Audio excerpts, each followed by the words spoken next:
Hello friends, welcome to my channel. और आप देख सकते हैं कि आज है वसुबारस। तो वसुबारस का पर्व बेहद ही शुभ माना जाता है और दिवाली की शुरुआत हो चुकी है। तो हमारे यहाँ वसुबारस से हमारी दिवाली की शुरुआत होती है, यानी वसुबारस को हम पहला दिन मानते हैं दिवाली का। तो ऐसी मान्यता है कि इस दिन गौ माता की पूजा करने से जीवन में खुशहाली आती है, साथ ही जीवन सुखी रहता है। तो आइए इस दिन से जुड़ी प्रमुख बातों को जानते हैं। वसुबारस का हिंदू धर्म में बड़ा धार्मिक महत्व है। इस दिन को दिवाली उत्सव की शुरुआत का प्रतीक भी माना जाता है। तो यह पर्व मुख्य रूप से महाराष्ट्र और गुजरात में मनाया जाता है। वहीं उत्तर के क्षेत्रों में इसे गोवत्स द्वादशी के नाम से जाना जाता है। हिंदू पंचांग के अनुसार कार्तिक माह के कृष्ण पक्ष की द्वादशी तिथि को वसुबारस मनाया जाता है। ऐसा कहा जाता है कि इस दिन का उपवास रखने और पूजा पाठ करने से जीवन में सुख समृद्धि आती है। तो आइए इसके बारे में हम और आगे जानते हैं। तो फ्रेंड्स, इस दिन गौ माता की पूजा करें और उनके प्रति आभार व्यक्त करें। उन्हें नहलाए, उनके माथे पर सिंदूर का टीका, पीले वस्त्र और फूलों की माला अर्पित करें। तो जिस तरह से आप देख रहे हैं, यहाँ पे मैंने गौ माता को दूध चढ़ाया और यहाँ पे उनकी पूजा की, उन्हें टीका किया, उन्हें फूल चढ़ाए। और यहाँ पे आज मेरी वसुबारस की पूजा कंप्लीट हो गई। और ये देखिए, ये है मेरे बालकनी की लाइटिंग। तो कुछ इस तरीके से की थी हमने। हर साल हम कुछ नई लाइटिंग करते हैं, तो इस बार मतलब कुछ नया ऐड होता है लाइट्स में हमारे। तो इस बार जो है वो है ये स्टार। तो कुछ इस तरीके से दिख रही है बालकनी। और तुलसी के सामने दिया जलाया है और फिर शमी के पौधे के सामने भी एक दिया लगाया है।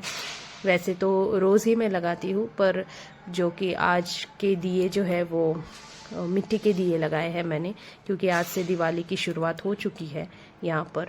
और बालकनी के बाद चलते हैं फिर से मेरी पूजा की तरफ। तो ये जो 4 दिए मैंने लगाए हैं, ये भी मैंने ऑनलाइन ही मंगाए थे। तो देखिए फ्रेंड्स, कितने प्यारे हैं ये दिए। और फिर ये है धनतेरस की पूजा। तो फ्रेंड्स, वसुबारस के बाद आता है धनतेरस। तो दोनों पूजा मैंने साथ ही में डाली है, यानी एक ही वीडियो में डाल दिया है।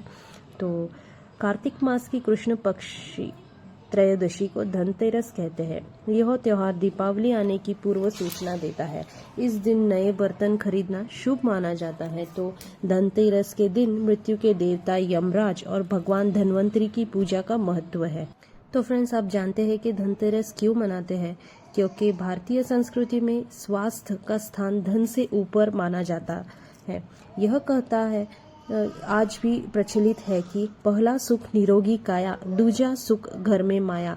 इसलिए दीपावली में सबसे पहले धनतेरस को महत्व दिया जाता है, जो भारतीय संस्कृति के हिसाब से बिल्कुल अनुकूल है।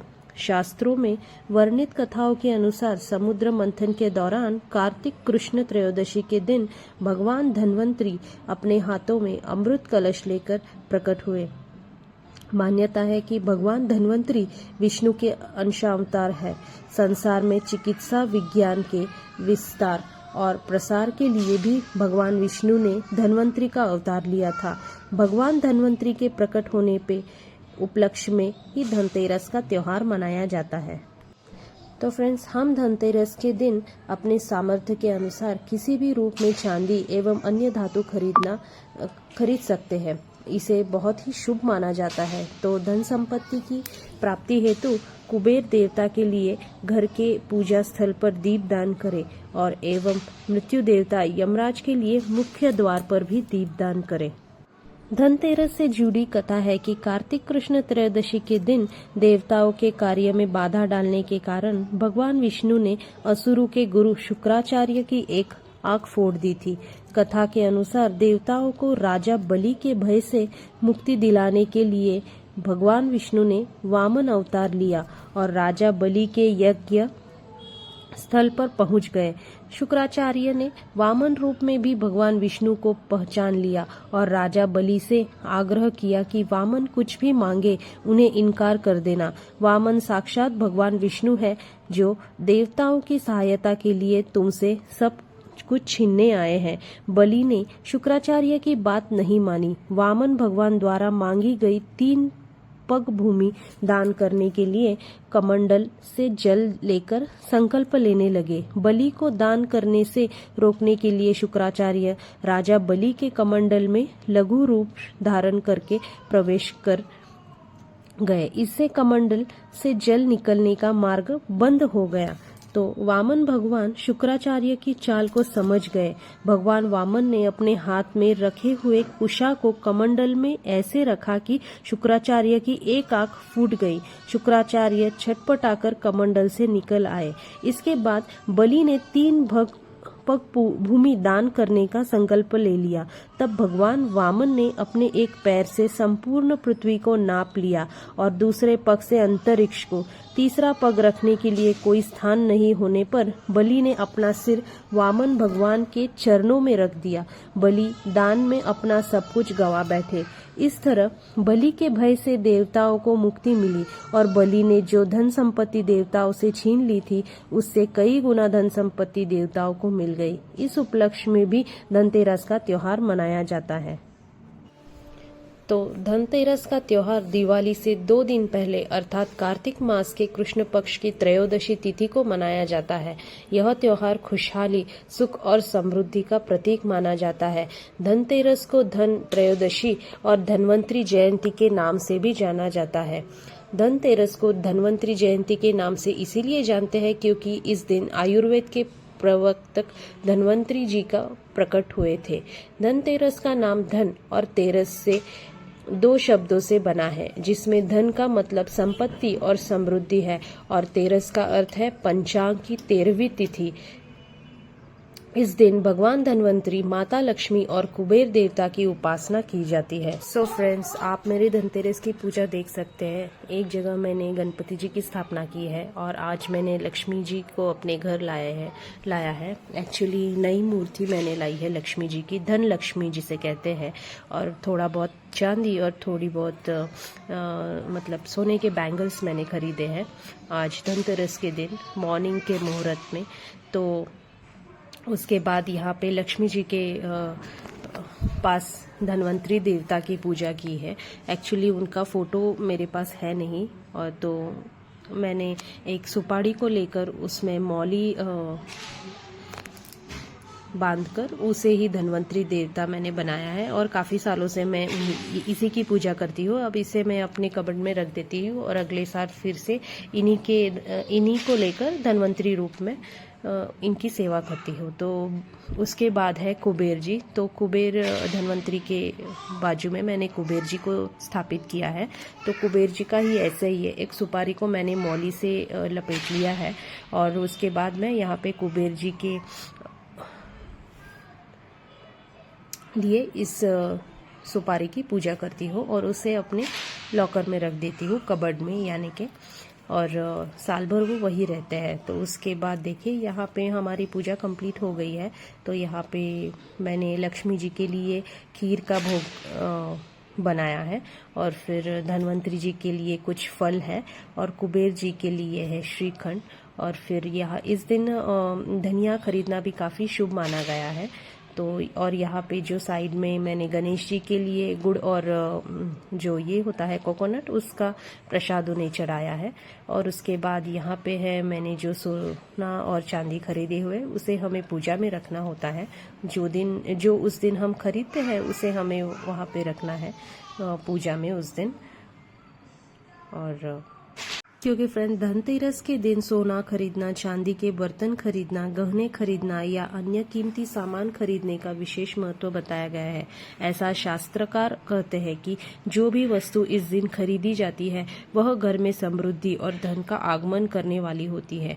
कुछ लोग इस दिन नए वाहन, संपत्ति या अन्य महत्वपूर्ण वस्तुओं की खरीदारी करते हैं। इसके साथ ही आज के समय में इलेक्ट्रॉनिक्स और नए उपकरण धन त्रयोदशी पर खरीदना शुभ माना जाता है। तो इसीलिए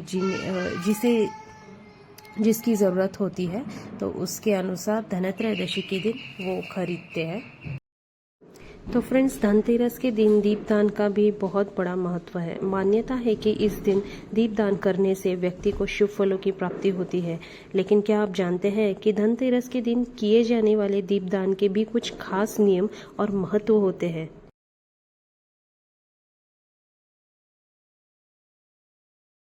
इस दिन हम खास तौर पर 13 दीपों का दान करते हैं। तो आइए देखते हैं कि धनतेरस के दिन घर के किस कोने पर रखे कौन सा दीपक। पहला दिया जो है वो धनतेरस की शाम जब घर के सभी सदस्य लौटकर घर वापस आ जाए तो घर के बाहर कचरे के पास दक्षिण की ओर मुंह करके जलाए। माना जाता है कि ऐसा करने से परिवार के सदस्य अप्रत्याशित मौत के खतरे से दूर रहते हैं। दूसरा दिया जो है घी का जलाकर पूजा घर में रखना चाहिए। इस दीपक में थोड़ा सा केसर डालने से माना जाता है कि माँ लक्ष्मी प्रसन्न होती है।